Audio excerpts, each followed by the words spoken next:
Hi everyone, welcome to GS Telugu vlogs. నేను స్వాతి. ఈరోజు మచిలీపట్నంలో మేము బందర్ కోట అయితే వెళ్తున్నాము. ఈ బందర్ కోట అయితే డచ్ వాళ్ళైతే నిర్మించారన్నమాట. సో ఫ్రెంచ్ వాళ్ళు డచ్ వాళ్ళతో ఫైట్ చేసి వాళ్ళైతే స్వాధీనం తీసుకున్నారు డచ్ వాళ్ళ తర్వాత. నెక్స్ట్ బ్రిటిష్ వాళ్ళు ఫ్రెంచ్ వాళ్ళతో ఫైట్ చేసి నెక్స్ట్ బ్రిటిష్ వాళ్ళైతే స్వాధీనం చేసుకున్నారు. సో లాస్ట్లో ఈ బందర్ కోటలో అయితే బ్రిటిష్ వాళ్ళే నివసించేవాళ్ళు. ఈ బ్రిటిష్ వాళ్ళు వెపన్స్ అన్ని ఒక దగ్గర అయితే స్టోర్ చేసేవాళ్ళు అన్నమాట. సో అక్కడికి కూడా మనం వెళ్దాం. ఇప్పుడు స్టోర్ చేసిన ప్లేస్ కూడా మీకు చూపిస్తాను ఈ వీడియోలో. అయితే నేను ఆల్రెడీ ఒకసారి అయితే వెళ్ళాను బందర్ కోట, కానీ మన వ్యూయర్స్ కూడా చూస్తారని అయితే నేను బందర్ కోట మళ్ళీ వచ్చి చూపించబోతున్నమాట మీ అందరి కోసమని. ఇప్పుడు మీరు చూస్తున్నదైతే బందర్ కోట వన్ ఆఫ్ ద సైడ్ మాట. ఇది ఒక సైడ్కి ఉంటుంది ఇదంతా. బ్రిటిష్ వాళ్ళు ఇక్కడుండే ఈ బందర్ కోటలో ఉండే మొత్తం ట్రేడ్ అంతా నడిపేవాళ్ళు మాట. ట్రేడింగ్ చేసేవాళ్ళు. మెయిన్గా వాళ్ళు ట్రేడింగ్కి మెయిన్ పోర్ట్ అయితే బందర్.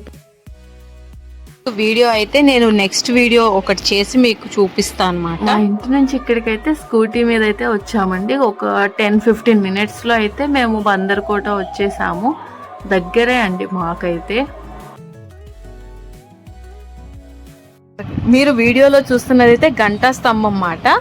ఇక్కడ ఇప్పుడు గంట అయితే లేదు, కానీ ఇక్కడ గంట కొడితే మచిలీపట్నం 5 కిలోమీటర్స్ దూరం వరకు వినిపించేదంట. సో బ్రిటిష్ వాళ్ళు ఉండేటప్పుడైతే ఏదైనా వేరే ఆర్మీ వాళ్ళకి అలా సిగ్నల్ ఇవ్వడానికి ఈ గంటా స్తంభం అయితే వాడేవాళ్ళు.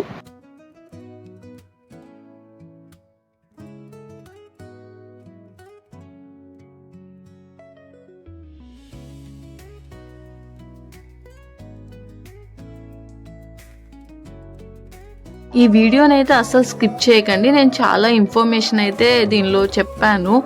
అంటే వాళ్ళు ఎక్కడెక్కడ వాళ్ళ ఆయుధాలని దాచేవాళ్ళు అవన్నీ కూడా, ఇంకా ఆర్మీ వాళ్ళు ఎక్కడుండే వాళ్ళు, ఆ కోటలో అవన్నీ కూడా నేను ఎక్స్ప్లెయిన్ చేశాను అనమాట డీటెయిల్డ్గా. నేను చూపిస్తున్నదే మాట వాళ్ళు వెపన్స్ స్టోర్ చేసిన ప్లేస్. సో మనమైతే లోపలికి దగ్గరికి వెళ్ళి నేను మీకు ఇంకా డీటెయిల్డ్గా అయితే చూపిస్తాను.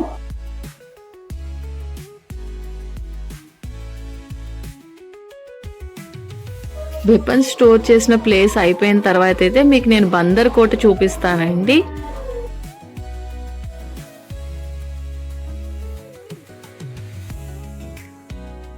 ఇందులోనే వాళ్ళు వెపన్స్ అయితే స్టోర్ చేసేవాళ్ళు అన్నమాట. చాలా వీళ్ళు గూడ్స్ కానీ వాళ్ళ వెపన్స్ అవన్నీ ఇక్కడికి రావడానికి కూడా వీళ్ళు సపరేట్ రైల్వే స్టేషన్ అయితే కన్స్ట్రక్ట్ చేసుకున్నారు. అది చాలా డిస్ట్రాయ్ అయిపోయింది, శిథిలం అయిపోయింది మాట. సో ఇది ఒక్కటి మాత్రం ఉంది, అందుకే నేను దీన్ని చూపిస్తున్నాను. లోపలైతే ఇలా ఓపెన్ లాగా ఉంది, చాలా స్పేస్ అయితే ఉంటుంది మాట. ఇప్పుడు మనం బందర్ కోట చూడడానికి అయితే వెళ్దాము. ఇదైతే మెయిన్ గేట్ అండి, ఇది మాట కోట. సో మనం ఇప్పుడు లోపలికి అయితే వెళ్దాము. నేను మీకు అంతా డీటెయిల్గా అయితే చూపిస్తాను, ఎక్స్ప్లెయిన్ కూడా చేస్తాను. ఆయుధాలు పెట్టుకునే కోట అయితే చూపించాను కదండి, అక్కడ కొన్ని ఆయుధాలు, ఇంకా ఇక్కడ కూడా కొన్ని ఐటమ్స్ అవి ఉంటే బ్రిటిష్ వాళ్ళ కాలంలోవి, అవన్నీ కూడా ఆర్కియలాజికల్ డిపార్ట్మెంట్ వాళ్ళైతే తీసుకెళ్ళి వాళ్ళ దగ్గరే పెట్టుకున్నారు. ఎందుకంటే ఇదంతా శిథిలం అయిపోయింది కదా, అందుకని. ఇప్పుడు నేను చూపిస్తున్నదంతా పైనుంచి వ్యూ అండి. ఇక్కడ 2 సైడ్స్ నుంచి అయితే మెట్లు ఉన్నాయి. సో నేను వన్ ఆఫ్ ద సైడ్ అయితే వెక్కి మీకు వ్యూ చూపిస్తున్నాను. ఇంకా సెకండ్ సైడ్లో ఉన్న మెట్లు అయితే క్లోజ్ చేశారండి, ఎందుకో తెలీదు. మనం ఈ కోటలో నుంచి కూడా వెపన్స్ స్టోరేజ్ ఉన్న ప్లేస్ అయితే చూడొచ్చండి. చూడండి, ఇక్కడ నుంచి కనిపిస్తుంది మీకు. మేము వెళ్ళినప్పుడైతే అక్కడ లాక్ చేసి ఉంది మాట.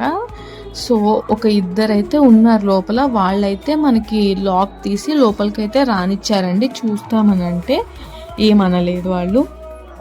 ఈ కోట మొత్తం కూడా ఎక్కువగా చెక్క ఇంకా సున్నంతో కట్టారంటండి. ఇక్కడ అసలు వాళ్ళు ఇనుము అనేదే వాడలేదు, అంటే ఐరన్. ఇప్పుడు అంతా మనం ఐరన్తోనే కదా గోడలు అవన్నీ కడతాము. సో వాళ్ళు అసలు ఏమీ వాడలేదంటండి. ఇదంతా కూడా ఆర్మీ వాళ్ళు ఎక్సర్సైజెస్ అవన్నీ చేసే ప్లేస్ అంటండి ఇదంతా. బ్రిటిష్ వాళ్ళు వెళ్ళిపోయిన తర్వాత అయితే ఈ కోట మొత్తం పోర్ట్ ఆఫీసర్స్ ఇంకా కస్టమ్ ఆఫీసర్స్ అయితే వాడుకునే వాళ్ళంటండి. అక్కడ ఉన్న వాళ్ళైతే మాకు చెప్పారు. తర్వాత ఇంకా శిథిలం అయితే అయిపోయింది. సో ఇంకెవరు వాడడం మానేశారు. ఇప్పుడు నేను వీడియోలో చూపిస్తుందంతా ఆర్మీ ప్లేస్ అంటండి. ఇంకా డిఫరెంట్ టైప్ ఆఫ్ ఆఫీసర్స్కి డిఫరెంట్ రూమ్స్ లాగా ఇవన్నీ వాళ్ళు కన్స్ట్రక్ట్ చేస్తారన్నమాట. ఒక్కొక్క రూమ్ ఒక్కొక్క ఆఫీసర్కి అన్నట్టు.